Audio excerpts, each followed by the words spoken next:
children, welcome back to computer class. Today we are going to see some of the new concepts in chapter number 9, that is networking environment. In last class we have seen about intranet and extranet.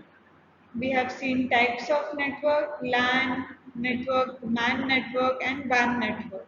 Okay, today we will see the remaining topics. Some of the new topics of this chapter we are going to see. Topics that we will be covering in today's class are network components and network topologies. Okay, these two topics we will see today, and the remaining concepts of this chapter we will see in next class. Fine. So today we are going to see about network components and network topologies. First, we will see about network components. Computer networks require specialized hardware and software to share the information and other functions. Without this required hardware and software, computers cannot share any of the information for any other functions. Okay, now various components we are going to see. Two network components we are going to see. First is clients. Now, clients are the computer workstations where users run the various applications to do their jobs. Okay, these are the separate computer workstations where users run the applications and do their jobs. Now, in a client server, clients request the information from the servers. Okay, now the networking path allow a network client computer to send the information to a server. When a client requests the information from the server, there is a main component, main computer server where all the information has been stored. When the client requests the information from the server, the networking part, it allows the network to send the information to the client. Okay, now the server can relay the information back to the client computer or any other client over the network, over the same network. Okay, after collecting the required information which client wants, the server then send back the information to the client computer or to the another client over the same network. Fine. The next network component are servers. Servers are data providers. They contain all the information inside them. They are very large, more powerful computers because they contain all the data, all the information than the clients. Okay, they are very large, more powerful computers than the clients. They house the network operating system software that organizes the sharing of data among the end users PCs. Okay. Now servers may also be used as a storage location for what every user creates. Whatever every user creates, they can store it inside the server so that everyone else can access it. Once, suppose one user has created the worksheet, an Excel sheet. Okay, that user can save the worksheet on the server. Okay, and when it is saved on the server, the remaining users can easily access it. Fine. Now, in small networks, all computers are equal and each one is both the data requester and the data provider. Okay, when in the small networks, fine, the data requester and the data provider is same. Data requester means client and data provider means servers. The client and servers are same in small networks. Okay, now so the same computer can function as a client and a server. This is called as peer-to-peer architecture. When the same computer can function as a client and as a server both at a time, then that architecture is called as peer-to-peer architectures. Fine. So these are the two components, two network components. First is clients and second is servers.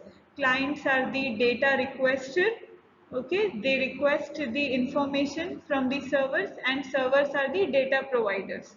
Okay, server's job is to provide the required data to the respective client. Fine. So moving ahead, the next concept in this chapter is network topologies. The network topology refers to the physical arrangements of computer resources and communication channels. Okay, you can arrange the network of computers in respective in a required topology, in a required physical arrangement. Okay, the network topology refers to the physical arrangements. You can change the arrangements according to your needs. Fine. Physical arrangements of computer resources and communication channels. This refers to the network topology. Now, there are three types of network topologies. First is bus topology, second is ring topology, third is star topology. Okay, one by one we are going to see this three topology. Topology is nothing but the physical arrangement of computer resources. Okay, according to our needs. Fine. So one by one we are going to see each of this topology. First we will see about bus topology. The first topology is bus topology. Computers are connected through a single communication cable. It allows each computer to directly communicate with all the devices on the network. Okay, all the computers in bus topology are connected through a single communication cable. Fine. Now, advantages are easy to connect a computer or peripheral to a linear bus. Okay, since all the computers are connected in a via single communication cable, the computers are easy to connect.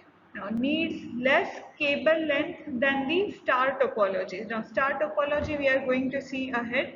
Okay, the cable length is less than the star topology. Okay, bus topology needs less cable length than the star topology. And the disadvantages of bus topology are, if any fault occurs in the main cable, okay, the cable through which all the computers are connected, if any fault occurs in the main cable, the entire network shuts down. Fine, the entire network shuts down. Okay, so any of the fault in the main cable uh, can result in shutting down of entire network. Okay, terminators are needed at both the ends of backbone cable. Okay, to have a end. Okay, to terminators are needed at both the ends of the cable. Fine. Now, difficult to locate the problem if entire network shuts down. Fine. Now, if the entire network shuts down, we need to search for a problem in each and every network, in each and every computer that is connected through that cable. So it is difficult to locate the problem if the any of the fault occurs. Okay, it will take much time. Fine. So these are the disadvantages and advantages we have just seen about bus topology. Now moving on. Second topology is ring topology. Computers are connected to each other in a closed loop. Okay, in a closed loop, computers are connected and also via a single communication cable. Okay, in bus topology, there was not any closed loop. In ring topology, computers are connected to each other in a closed loop. Okay, now a ring network is also termed as loop network. Okay, the ring network can also be called as loop network. A ring network can be unidirectional and it can be bidirectional. Okay, you can form the network with in either one direction or both the directions. Now, advantages are each computer receives the signal and transmits it. Okay, now works at a better speed in comparison to bus topology. Fine. The the speed performance is better in ring topology than in bus topology. and each computer receives the signal and transmits it. Third topology is star topology. The computers in this topology are connected to a one centralized computer.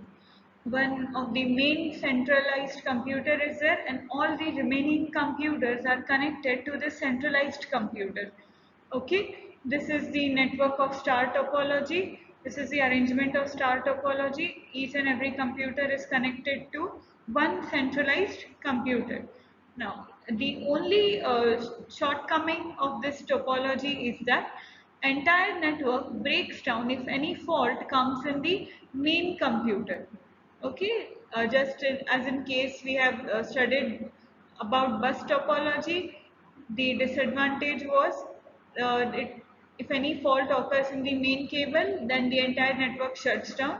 Similarly, in star topology, if any of the fault occurs in the network, the entire network breaks down. Okay, if any of the fault comes in the main computer or centralized computer. The advantages of star topology are easy to install and wire. Okay, no disruptions to the network while connecting or removing devices. If you are connecting one computer, there will be no disruption or to the another computers. Okay, easy to detect faults and to remove parts. Fine. So this in the star topology, though all the computers are connected to one centralized computer, it is easy to detect faults and to remove parts. Okay. Disadvantages are needs longer cable than in the linear topology. Okay, the cable requirement is very large. In the star topology, it needs longer cable. The nodes attached are disabled if the hub or concentrator fails. If the centralized computers fail anytime, the computers that are attached in the network, they can be disabled. Okay, the nodes that are attached, they can be disabled. Okay, the star topology is more expensive than the linear bus topologies because of the cost of the centralized computer or the concentrator. Okay, so these are the disadvantages of the star topology. Now we will see. Now we so far we have studied three topologies. First is bus topology, second is ring topology, third is star topology. Okay. In bus topology, computers are connected through a single communication cable. In ring topology, computers are connected in a closed loop. Okay, and in star topology, all the computers are connected to one centralized computer. Fine. So this was all about today's class. The remaining concepts of this chapter we will see in the next class. I am attaching one worksheet with this video. You need to solve that worksheet. After watching this video, you need to solve that worksheet and send it on my email. Thank you.